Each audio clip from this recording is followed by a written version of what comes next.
Ladies and gentlemen, boys and girls. Oh, there I am. Oh my god, look at me. Can you tell that I got out of the shower?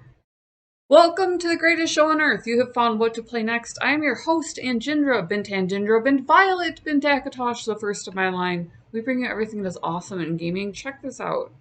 This Elden Path of the Forgotten. I love 18-bit or 16-bit or 8-bit.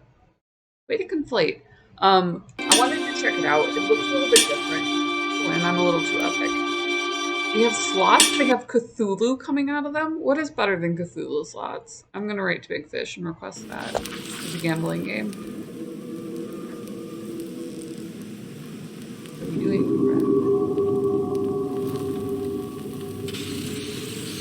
So hit subscribe, hit like, make this chick smile, comment as we go. I mean, feel free to, like, in the middle of watching this, just let me know what you think. I definitely understand stream of thought in American.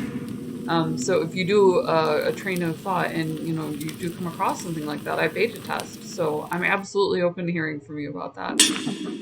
Pretty cool intro. Went for spooky. I loved this setup. I thought it was so Kinseed. Like what Kinseed is to Stardew Valley. What's the popular one? Yeah, and see, it really, when you see a design mechanic like that, where you know they talk to the art department, that was my thing with Bethesda Softworks, where I went and risked being called a nerd, which for the upper class is excruciating socially. You know, obviously we learned to deal with it. We had computers and everything like that, so if you really were into the genre, you embraced that. But I had this really unique opportunity to kind of rep for the company. They were going to come up short launching Daggerfall cash, because Arena just wasn't getting places. Mr. Howard just isn't that dude. He really is a nerd, in the best possible way. He's a very unique person, so don't pick him all up just because he's a nerd. But that's not at all the case. But he did this sort of thing where his art department was, you know, in their own room down the hall and so on, but he would go and he would talk to them and, you know, describe, you know, what he and Mr. Taylor thought of the races of the world.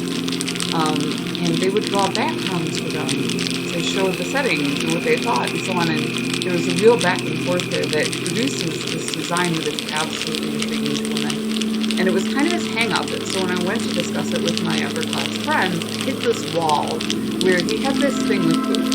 And a lot of guys do. And it's in conversation finally because, you know, people finally dealt with the anonymous online environment and all that kind of stuff. Where we're like, okay, so that's more present here. That just is. Ooh, it's got a point to it, quite interface. So, Hack and Slash is making its way into the 8-bit sort of game, I noticed. That's good in something like this, where we enjoy the design, so we want to keep looking at the whole screen.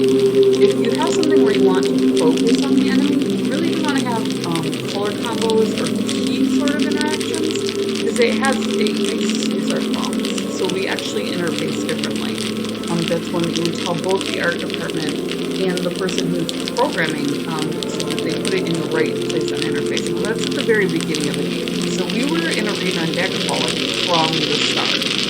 They dropped into Scorpia's computer game forum that they needed serious beta testers. My dad was one of the best programmers in the world. He was kicking at understanding the way that hardware works, software works, interface. So he was able to translate that very easily into gaming. And I was good at the other part. Women back in the day were called computers when they worked with the military because they were counters. They counted facts of people, so they count patterns, especially with how Asian America is. Much more than the West. That was something that I learned when I was little, is just to count back our social stuff with my dad, because it was a different culture than what he grew up in. You know, he was from the city, which was cool with us, but he wasn't, you know, he didn't get born upper class, he got born church. So it was like, he could make it, and he was a security guard, so he had this really fun game where he would correct the kids, and he would explain it in terms of, like, bus tickets, or, you know what I mean? That you kind of have to explain to city kids, they know that they, you know, like, go walk over to the apartment, and just enjoy the displays and stuff like that. It's not for messing around in there. So, really smart guy, really good at and he taught his kid me how to be a chick computer. And he just kind of did it by accident. He was an army vet. Did I just die? Oh, I did. They let me cheat for it though. Hello. Again, very good. I noticed that the design interface, part of it that involves you, the person, and I loved when I found those others could like braid and that sort of thing. It's like, oh, they're really into that. And you know, my one brother pulled me aside and said, hey, I'm playing beach volleyball. You know, kind of like implying, could you explain this to my wife? Because she was getting jealous of the characters on screen, and then that's a tough one because they have every reason. There is a part of your brain that does recognition, and it'll start to fail on your wife if you get too involved with computer games. Because real world, when you have a nuclear family unit and a lot of and then you also have a circle of friends, you run into a lot of trouble keeping that relationship stable. Women are naturally social. It feeds a part of us that goes missing when a man gets involved with something. I've never had that problem because I do video games. So ironically, the only thing that'll happen is, you know, the person I'm serious with will hear from other girls and so on, oh, she's not that into me. That's not the case. They're just experiencing what mostly fictional culture experience, and unless you can sort that out. My fiance is Russian, and that's the reason for that is he can actually, since they've counted things back to himself. I say counting, what I mean is counting, you know, like where you like just, you know, some people do painting, some people do video gaming and so on. You just see how you're reacting to things and make sense out of it in your own time. And then also, I'm one of the things Russians do, because they're as Asian as Americans, they'll have an interaction with society. That was a thing. Okay, so I'm getting hit by these pillars is the problem. I thought that was like me doing a good thing here. And it is not, so I better run.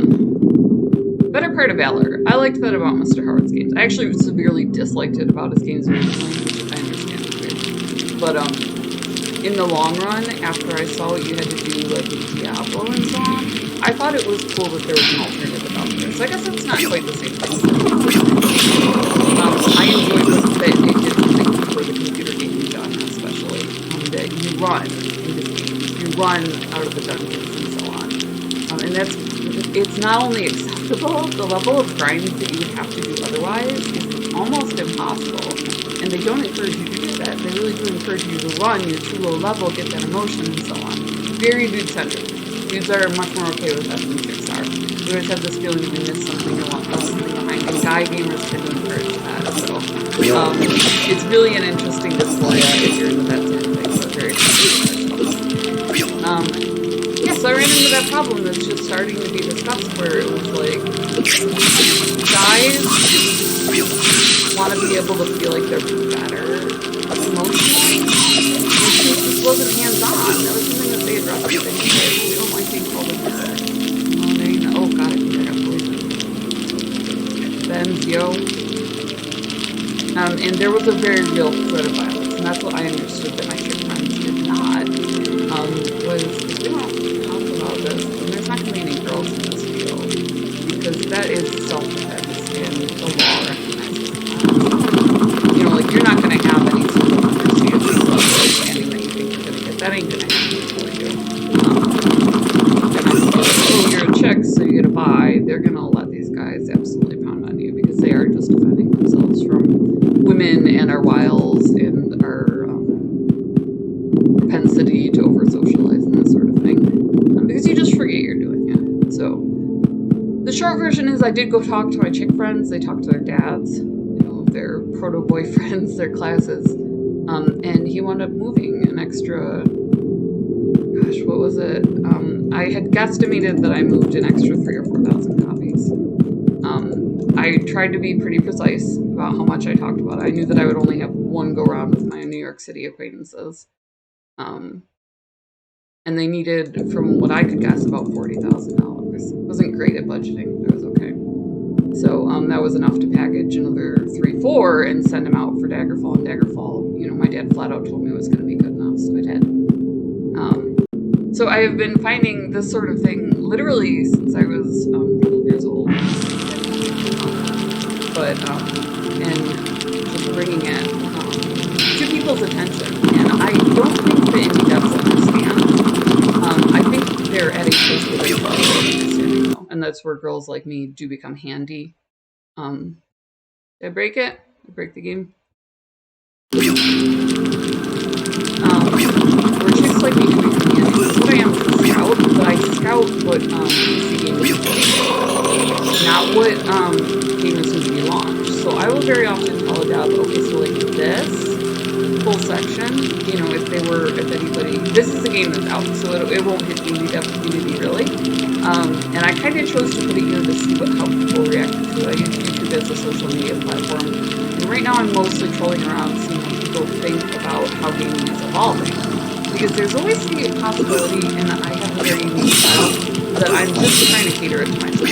That's a really natural human reaction. Since I have a license to practice science, the first thing I filter for is, am I wrong? Not am I wrong in any sort of a moral way. Am I wrong as a perfectly understandable human being that wants video games exactly the way that they want them? You know, like where I would add WASD to literally every play that happens after a social interaction. That sort of thing. Where I really think that this is the platform for point and click, and not that second person perspective over the shoulder, where you are much more involved socially in it. Or at least that's my perspective.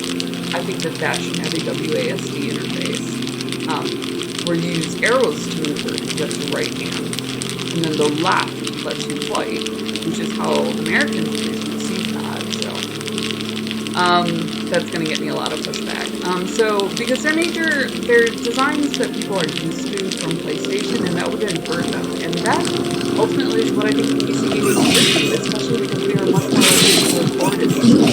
Now, the Twitch community is on Facebook, and I absolutely hate the live feature because it can go live.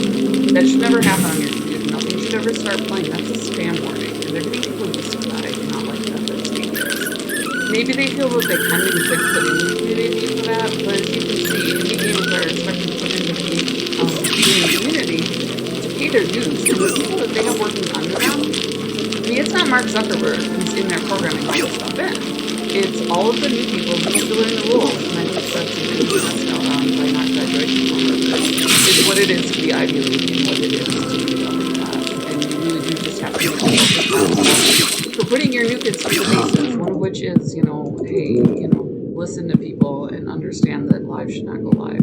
That's a spam warning that belongs there. The internet is a dangerous place. That is what it is, so. But anyways, the Twitch community is obviously challenging that. They're the opposition. They're very often console players, from what I understand. I do PC gaming, and I'm not particularly inclined to be in there. We'll probably eventually wind up in there, but that is a social network. Gosh darn it. I'm afraid of the color. Alright, well, I'm going to go ahead and stop here. So this is awesome, but it's very dialogue light, and I didn't notice that about it. I bought it anyways because I did want to showcase it, and I just figured that I'd tell a cool story under it. So this is my story. It's all over ESO and etc. And people generally enjoy hearing about the backstory of the festival, the news and everything like that. So really cool game. If you do like that sort of hack and slash over a builder, not too much in the way of boxes and stuff like that. The exploration is cool and the art style is cool. So when you find yourself wanting something that has a little bit different in the way of interface and a little bit different in the way of how it presents storyline, I can almost guarantee you that I'm going to have those sort of what I associate with anime, where the items and the much more than the dialogue. The dialogue is all about the characters, or the items and so on are what that might be Swedish, it might be Scandinavian. And I just died again. Okay, so I'm calling it. Anyways, hit subscribe, like, make this chick smile. Obviously, I contribute, so if you ever, want to have a learning experience or get involved in the community, I tend to feature them a lot on my channel. And then also I do Blast from the Past and how gaming evolves, but I do it while playing games. So a little bit like a fireside chat, but with a pro gamer for over 25 years now, pushing 30 years. So we love you guys. We love that you came along for the ride. Thank you so much. We love that you're a part of the community and so will we. So we will see you in the next video. Oh, and Gamer Grind, if you're stuck inside, they have Gamer Coffee. It'll bring a new experience to you, and they'll deliver it to your door. Awesome company, and they co-op. They'll put your logo on stuff. So, 2 thumbs. See you in the next video.